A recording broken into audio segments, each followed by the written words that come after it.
Hay historias de vida que nos cautivan, otras que nos hacen reflexionar, otras que nos dicen, no vayas por ese camino que puedes terminar igual, otras que tienen de todo. Tal vez para esto tengamos que tener en cuenta el poema de Antonio Machado. Caminante no hay camino, se hace camino al andar. ¿Estás de acuerdo o no?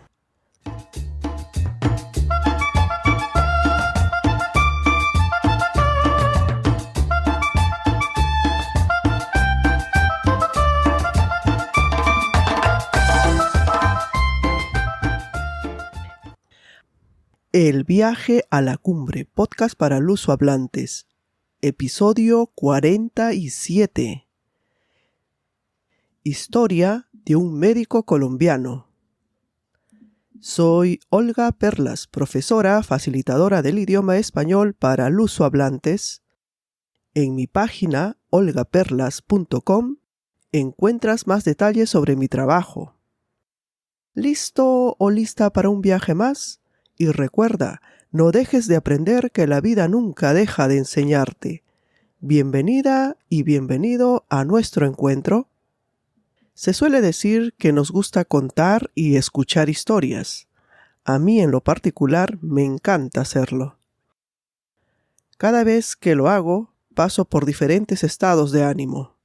Me puedo ir de un ataque de risa a llanto, de algo que me entra por un oído y se me sale por el otro, o se me queda grabado haciéndome reflexionar. A veces, mientras escucho, lo relaciono con otras historias de vida o con la mía misma. En fin, paso por muchas sensaciones y muchos estados de ánimo. Tú como estudiante de español, también podrías prestar atención en cómo los tiempos y modos verbales se van mezclando. Percibe cómo da consejos Emerson. Usa otras formas y no necesariamente el modo imperativo. Fíjate también en la pronunciación, entonación que se da, porque también así percibes qué sensación te transmite el que está narrando, ¿no? Empezamos. ¿Puedes presentarte? Hola Olga, yo soy Emerson Erazo. Nací en Cali, Colombia, trabajo como médico, especializado en medicina del trabajo. Ese soy yo. Emerson, gracias por disponer parte de tu tiempo una vez más y para este episodio. En el episodio anterior, los oyentes se enteraron de tu profesión, de la cual vamos a hablar hoy. Además, puede ayudar a los estudiantes en varios aspectos, como por ejemplo, cómo o cuándo y por qué elegir una profesión, ¿no? Que es lo más importante, creo, cuando uno termina el colegio o está a punto de terminar. ¿Qué ha hecho que decidas ser médico y en qué consiste tu especialidad? Bueno, Olga, muchas gracias por invitarme. Mira que yo quería ser médico desde siempre. Desde siempre. Y sí, desde pequeño. Yo estaba ya en el bachillerato y yo decía, yo voy a ser médico y empecé a prepararme para cuando terminara la secundaria o el bachillerato, que se llama, poder entrar a una buena universidad a estudiar medicina. Y yo creo que era una vocación que yo tenía. Y la especialidad que hago ahora, yo me gradué como médico general y después estudié medicina del trabajo. Entonces, en eso es que estoy ahora, trabajando en medicina del trabajo, apoyando a las empresas y a los trabajadores en todos los cuidados de la salud de aquellas situaciones y enfermedades que sean producidas netamente por las labores que ellos ejecutan. Bueno, y te gusta, ¿no? Sí, yo disfruto siendo médico porque me permite conversar con las personas, Ujú. escucharlos y, y eso me gusta. Oye, cuando te refieres a bachillerato, ¿a qué parte de la educación te refieres? Porque me parece que es un poco parecido entonces a España. Nosotros tenemos en Colombia la educación preescolar, que Ujú. es antes de lo que le llaman en otras partes el kindergarten o el preescolar, el jardín. Ya después se entra a la educación primaria, que son 5 años, y esa es la educación primaria, Sí. lo que en Estados Unidos le llamarán como elementary school. Y cuando ya se finalizan esos 5 años de la primaria se entra a la educación secundaria, Ujú. al bachillerato o al high school. Ah, o sea, es sinónimo de secundaria. Sí, Ah, ya. entonces la secundaria y eso sí son 6 años, de sexto hasta grado 11. Hasta el grado 11, vaya. No, es que esa parte es distinta, por eso me llamaba la atención. Para nosotros, por ejemplo, hay primaria, bueno, jardín, primaria, secundaria, pero no hablamos de bachillerato. Para nosotros, bachiller es aquel que termina la universidad y va a sacar el título de alguna carrera.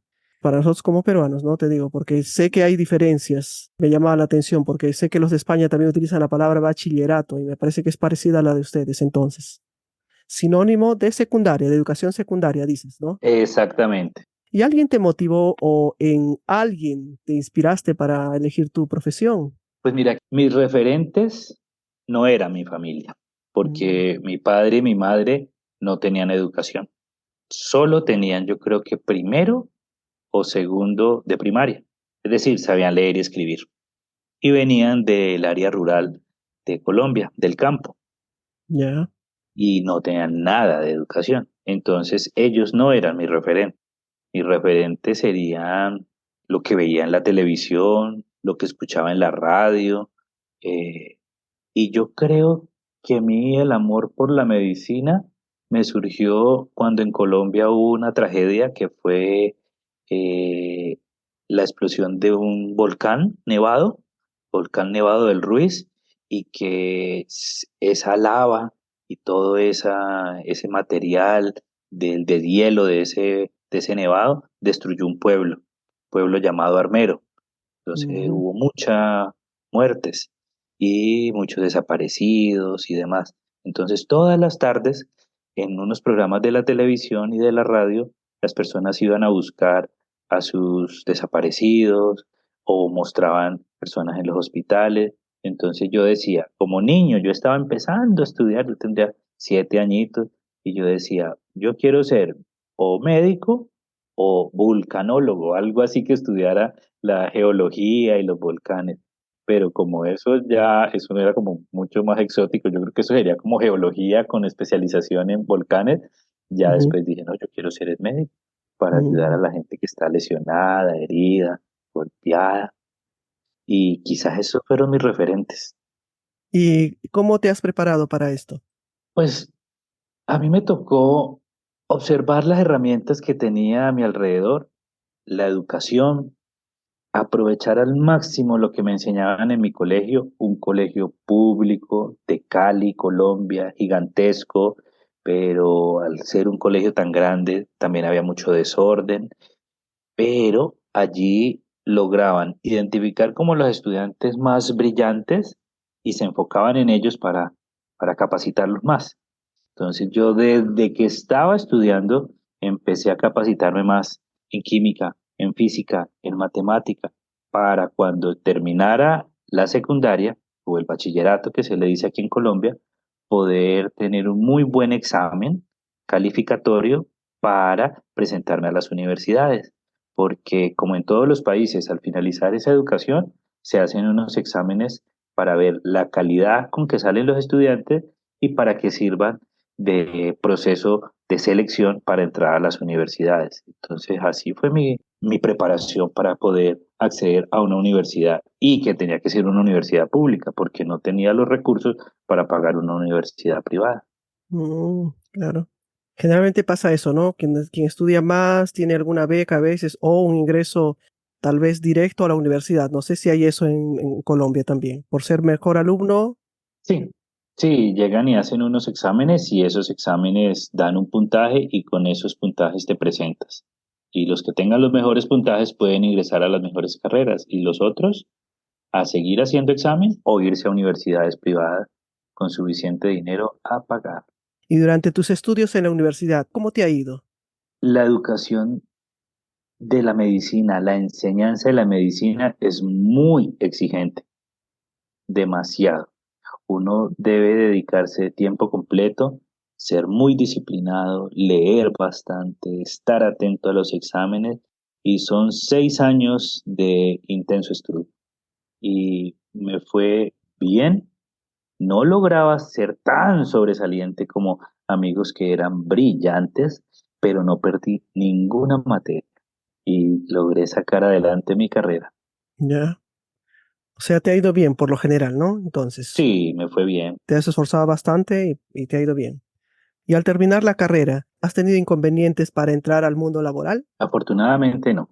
Resulta que aquí en Colombia, cuando se finaliza el estudio de la medicina, uno debe completar tener un primer trabajo para el gobierno, que se llama servicio social obligatorio, y que como muchas veces se presenta y se presta ese servicio en áreas rurales, muchas personas lo conocen como el año rural.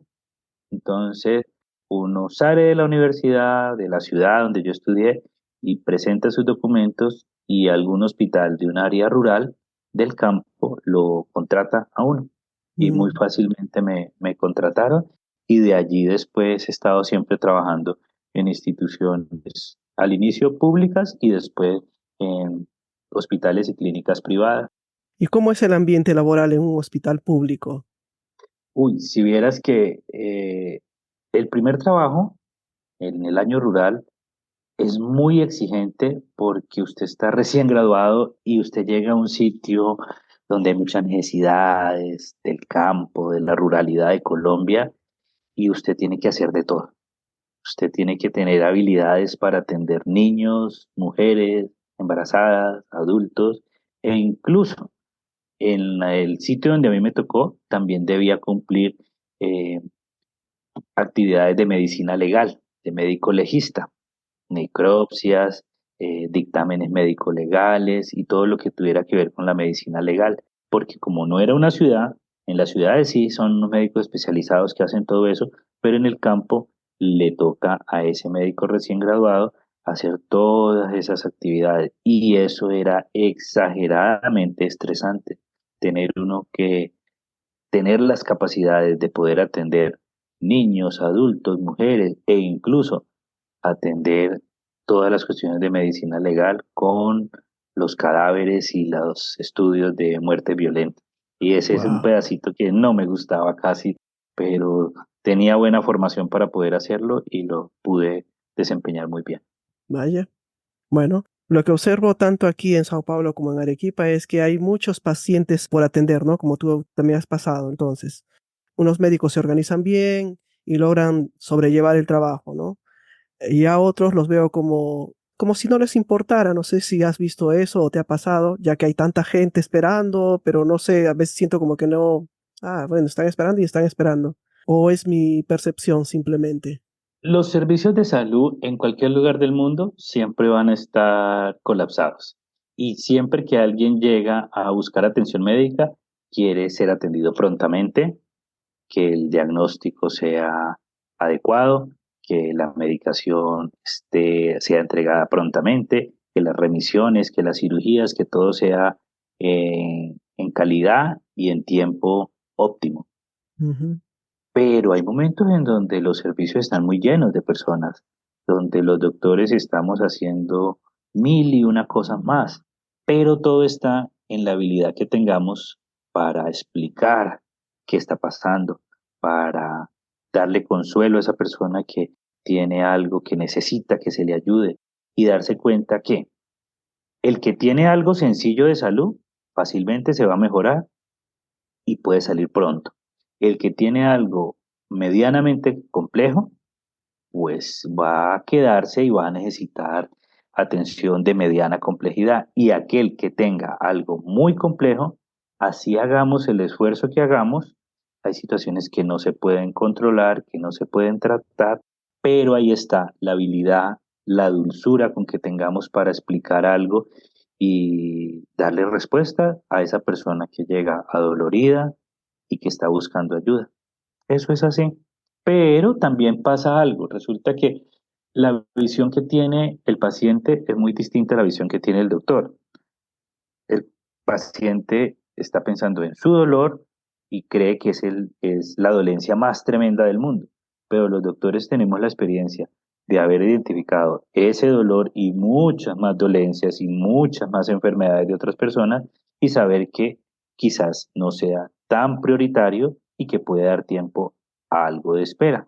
Pero, nuevamente, está la habilidad con que uno describa eso y con que uno le explique a la persona, lo tuyo es exageradamente grave, vamos a tener que trasladarte, hospitalizarte, enviarte a otra unidad, a otro centro médico, o al que tiene algo más sencillo, también en forma muy hábil, muy respetuosa y muy dulce, explicarle que lo suyo es de menor complejidad y que se va a poder solucionar más fácilmente, pero que tengan paciencia. Y todo desde el respeto, el amor y la calidez humana. Pues sí, eso, la calidez humana, yo creo. Es que te cuento que una vez, por ejemplo, a mí me pasó una cosa que se me quedó así grabadísima, grabadísima, porque mi hijita, la menor, estaba enferma, estaba mal, mal, mal, mal. Y no hallaba qué hacer, no le encontraba la venita, era bebita, no tenía ni un año.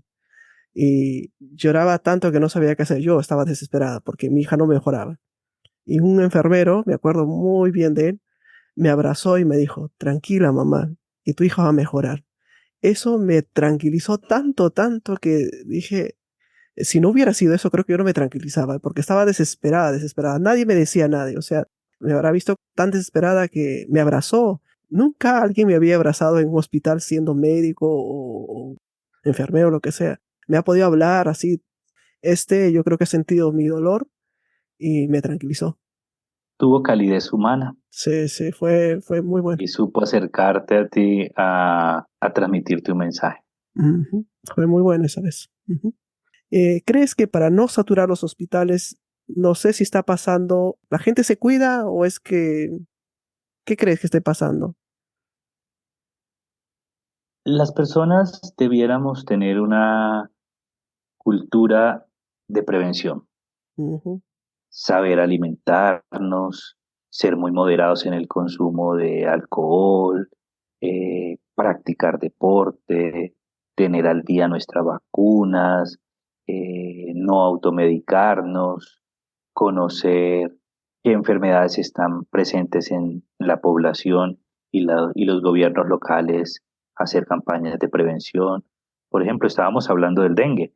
El dengue ujú. está golpeando mucho a Colombia en las partes más cálidas y me imagino que lo mismo está pasando por allá en Brasil. Sí, en Y Perú si el también. gobierno no está, en Perú también, me imagino. Sí. Es que esta temporada de dengue, como el planeta se está calentando, está llegando a otros lugares donde antes no llegaba.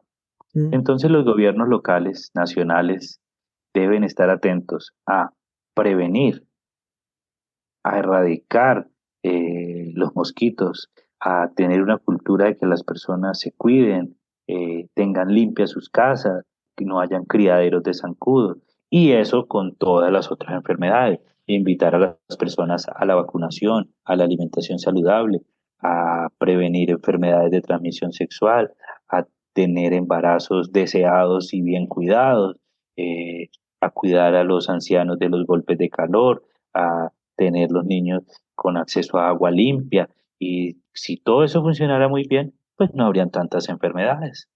Debería haber más prevención, ¿no? Sí, No sé si en Colombia, pero aquí, por ejemplo, existe el sistema de salud que es público y gratuito, que a veces siento como que la gente no se cuida, no todos, claro, pero si previniera, yo creo que no necesitaría hacer todo esto, ¿no? Además, es un gasto para el Estado y como vamos, todo va empeorando y un gasto que podría ser para otra cosa más necesaria, de repente mejorar la educación, no podría ir para esto, ¿no? No me he cuidado por mi culpa, estoy generando un gasto más y de repente podría ser para otra cosa. Bueno, siempre y cuando también el Estado haga como debe ser, ¿no? O no lo malgaste en otras cosas, que también es otro detalle, ¿no? claro. Son cosas que van pasando. En fin. Cuando alguien viaja, ¿qué es lo que debe saber? Al final nadie está libre de un accidente o le puede caer algún alimento mal. No es verdad que puede caerle algo mal, tal vez, si está en otro lugar. Pues mira que el cuidado de la salud cuando se viaja debe ser una prioridad de cada persona.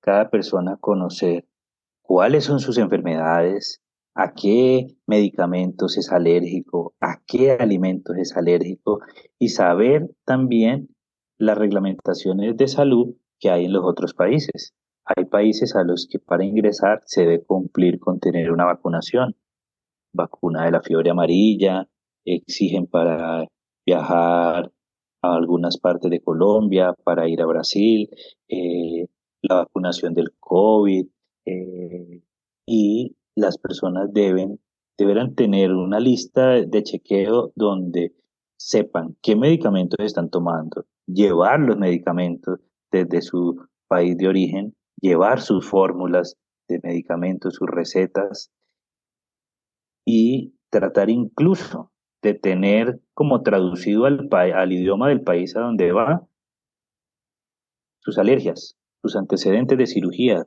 sus antecedentes alérgicos, sus enfermedades y ser muy cuidadoso en protegerse de los insectos, protegerse de los rayos directos del sol, hidratarse bien, no tomar agua del grifo, de la llave, alimentarse en sitios reconocidos, lavarse bien las manos y todo el cuidado que usted tiene en su casa, increméntelo cuando usted vaya a ir a otra Mm. parte, porque pasar una condición de salud en otro escenario, en otra ciudad, en otro país, en otra cultura, en otro idioma donde no te defiendas muy bien, debe ser muy complejo. A estas alturas de la vida, ¿qué consejos le das a alguien que esté por terminar la carrera y quiera estudiar medicina? Pues mira, ahora que yo ya soy un señor de 40 y algo de años, todavía me preguntan a veces jóvenes, ay, ¿usted qué me aconseja? ¿Usted dónde estudió? ¿Qué me explica? Pero cuando yo estaba más jovencito, recién graduado, uy, eso sí era una Mm. pregunta constante. Incluso yo volví a mi colegio de donde me había graduado y asesoraba a los estudiantes que estaban finalizando su educación secundaria. Y uno debe decirles, uno tiene que tener claridad en qué sueños tiene uno. Eso por una parte. Pero ya esos sueños, aterrizarlo a saber si uno tiene esas habilidades. Y si no tiene esas habilidades, empezar a formarse. Y uno cuando está estudiando, uno a veces está muy joven como para saber ya qué es lo que va a estudiar en la universidad, cómo va a ser su vida profesional, pero uno puede empezar a identificar qué cosas no va a hacer, qué habilidades no tiene. Uno dice, yo no soy muy bueno para la música, pues no voy a estudiar música. Me cuesta las matemáticas, pues quizás una ingeniería no sea lo mío. Soy muy torpe en escribir y hablar, pues de pronto la literatura, el periodismo no va a ser una actividad para usted. Le tengo temor, susto a la sangre, a las urgencias, a las cuestiones corporales, pues de pronto no sería óptimo para ser enfermero, médico, demás. Y así uno va identificando qué sueño tiene, aterrice eso a sus habilidades y haga una lista de chequeo de qué exigencias, qué destrezas, qué habilidades debe cumplir para poder llegar a esa formación universitaria y profesional a la cual está Ujú. aspirando. Buena respuesta, ¿eh? ¿Y qué te hubiera gustado aprender en la universidad? A mí, por ejemplo, me hubiera gustado que me enseñaran a emprender, a dejar la timidez a un lado y atreverme a equivocarme sabiendo que a la próxima lo haré mejor o simplemente dar el trabajo por terminado y listo. Es algo que aún me cuesta y sigo trabajándolo. ¿A ti, qué te hubiera gustado? Mira que yo soy tan afortunado de haber estado en una universidad en donde me formaron con tantas cosas, me enseñaron de todo un poquito. Pero ahora, 20 años después de haberme graduado y que el tiempo ha cambiado, yo me pregunto, ¿será que ahora también están enseñando aspectos que ahora estamos viviendo?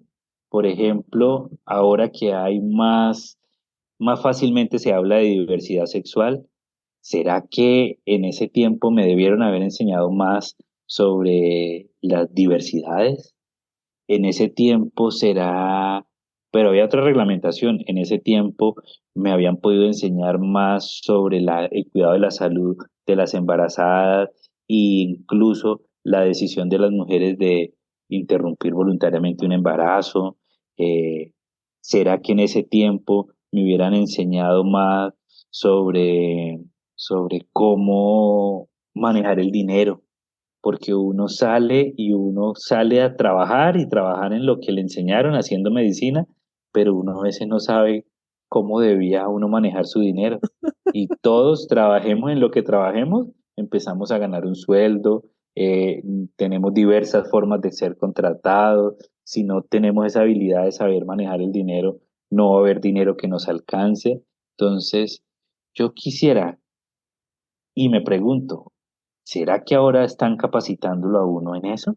En saber manejar su dinero, saber, igual lo que tú dices, saber emprender, tener un propio negocio.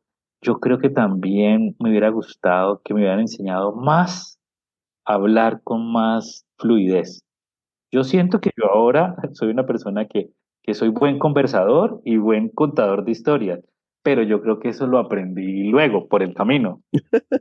Pero siento que en la universidad me debieron haber enseñado más Ujú. esa habilidad, que uno, porque es la herramienta de todos los profesionales, sepa contar el cuento, sepa escuchar y sepa transmitir sus ideas. Pues sí, a veces a mí me cuesta, ¿eh? Sí, sí, sí. En cualquier grupo social, profesión, hay gente de diferente índole, ¿sí? ¿Qué características prevalecen en un médico, según tu opinión?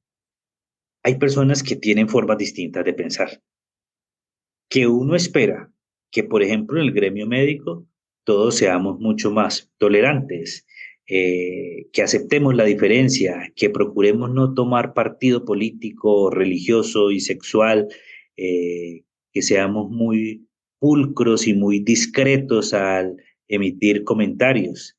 Pero hay personas que se les olvida que tienen una carrera que exige que lo vean y que lo ven a uno como una figura de autoridad y como un ejemplo a seguir, y a veces son muy toscos para hablar de sus ideas, tienen ideas mucho más retardatarias, más anticuadas, y otros, en cambio, tienen ideas más progresistas, más de avanzada, más de aceptación de la diferencia. Entonces, en todas las carreras, en todas las profesiones y en todos los grupos humanos, encuentra uno diversas formas de entender el mundo y interrelacionarse con el mundo. Y no hay como un ideal, pero mi consejo sería, usted tenga la profesión que tenga, usted trate de tener unas ideas propias para su interior y para su casa, pero cuando usted esté en la sociedad y en su desempeño profesional, tenga una visión más amplia del mundo y sepa que el mundo es mucho más amplio y diverso que lo que puede ser el interior de tu casa y de tu hogar. Buen consejo. Como padres y por naturaleza queremos que a nuestros hijos les vaya mejor e intentamos ayudarlos, ¿verdad? ¿Cómo les ayudas tú a los tuyos? Con mi hija, yo estuve muy presente en su formación académica y yo puedo decir, le enseñé a leer, a escribir y a nadar. Resulta que había una expresión de los griegos para referirse que cuando alguien que era analfabeta, que no tenía formación académica, decían, esa persona ni sabe leer, ni sabe escribir, ni sabe nadar.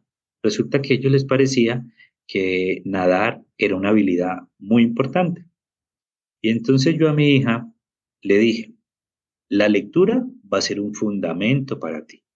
Ahora estás muy pequeña, pero va a llegar un momento en que todo lo vas a poder leer, en el idioma que sea, en donde sea. Y yo le enseñé eso. Íbamos a una biblioteca y ella no se limitaba porque un libro estaba en inglés o algo, lo cogía y lo trataba de ir leyendo y yo le enseñaba. Le enseñé buenas habilidades en la matemática, le enseñé y quisiera que leyera más. Le enseñé idiomas desde muy pequeña. Le enseñé a que también hablara inglés, la acompañaba a sus clases de inglés. Esas son las habilidades académicas. Y en las destrezas físicas le enseñé a montar bicicleta y a nadar. Ella aprendió a patinar sola porque yo no pude aprender a patinar. Y ahora que mi niña ya es una adolescente, ya es una niña grande, eh, estoy seguro que esa formación que recibió en casa y que recibió en sus academias y en sus colegios, le va a servir para poder desempeñarse en lo que desee cuando sea mayor. Así como nos contaste en el episodio anterior, el 46, tienes varias pasiones, ¿no? Y acabas de hablar de algunas con tanta emoción, que me imagino que también son tus pasiones, que las has transmitido a tu hija. Si no hubieras elegido la carrera de medicina, ¿habrías escogido otra profesión? Yo creo que yo habría sido profesor de algo, de ciencia, de arte, de idiomas. Y yo creo que yo en otra vida fui, o si existe otra vida, de pronto seré un artista plástico, un pintor, un ilustrador y alguien que se dedique al arte. Porque también te gusta pintar, ¿verdad? Sí. Un gusto haberte escuchado, como siempre, ¿eh? Yo creo que otro día también te voy a raptar un rato. Olga, para mí es un gusto encontrarnos aquí, charlar, conectarnos a través de la tecnología y cuando estas palabras lleguen a los oídos de las personas que nos puedan escuchar, que algo les transmita, que sepan que esta charla de amigos que tenemos acá te puede generar algo bonito a la vida de las personas. Seguro que sí. Seguro que sí, porque incluso a mí ya me hace pensar lo que estás diciendo. Y hay varios aspectos de los que tú has comentado mientras los decía. Yo decía, he tenido esto en el colegio o en la universidad. Sí, pues hay cosas que son habilidades que nos faltan. Por ejemplo, esta de educación financiera, yo creo que a todos nos ha faltado en algún momento. Y es cuestión de ir aprendiendo, ¿no? Porque si no, Y en el lugar del mundo que sea, yo he escuchado a muchas personas que no saben manejar sus finanzas. bueno, esperemos ayudar a los estudiantes, sea con el vocabulario nuevo, reflexiones y conociendo tu historia de vida, que seguro va a inspirar a muchos, ¿no? Nos dejas una vez más tu contacto, porque por ahí alguien quiere hablar contigo. Claro, a mí me encuentran en las redes sociales como Emerson Erazo 78 en Instagram, en TikTok, en X, antiguo Twitter, y eso. ¿Listo? Muy bien. Muchas gracias, Emerson, por estar con nosotros y bueno, hablamos en otra oportunidad también. Muchas gracias. Ha sido un placer charlar contigo. Igualmente, gracias. Muy amable. Ojo, ojito con lo que viene a continuación. ¿Qué te ha parecido lo que nos ha contado Emerson? ¿Te has identificado en algún aspecto? ¿Te has fijado en los consejos que nos da? Puede que conozcas a alguien que está por elegir su carrera y puedas recomendarle este episodio. A mí me parecieron muy apropiados sus consejos. ¿Cuánto de lo que se ha hablado en este episodio sabías o conocías?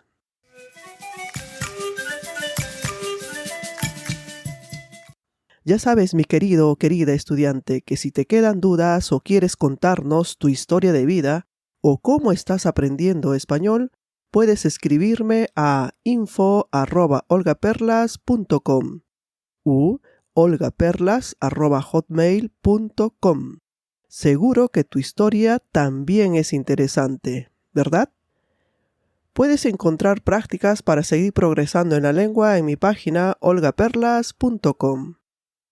Los datos de nuestro invitado te los dejo en la descripción del episodio. Y por cierto, si no tienes con quién practicar español, hazle conocer el podcast Prepárate para el viaje a la cumbre, que es para nivel básico. Así tendrás más temas de conversación. Gracias por escucharnos, suscribirte, darnos 5 estrellas, ya que es una forma de agradecernos por este trabajo realizado. Muchísimas gracias. Mi querido y querida estudiante, vamos a paso firme escalando conocimientos y persiguiendo nuestras metas. Nos vemos en nuestro próximo viaje a la cumbre. ¡Hasta pronto!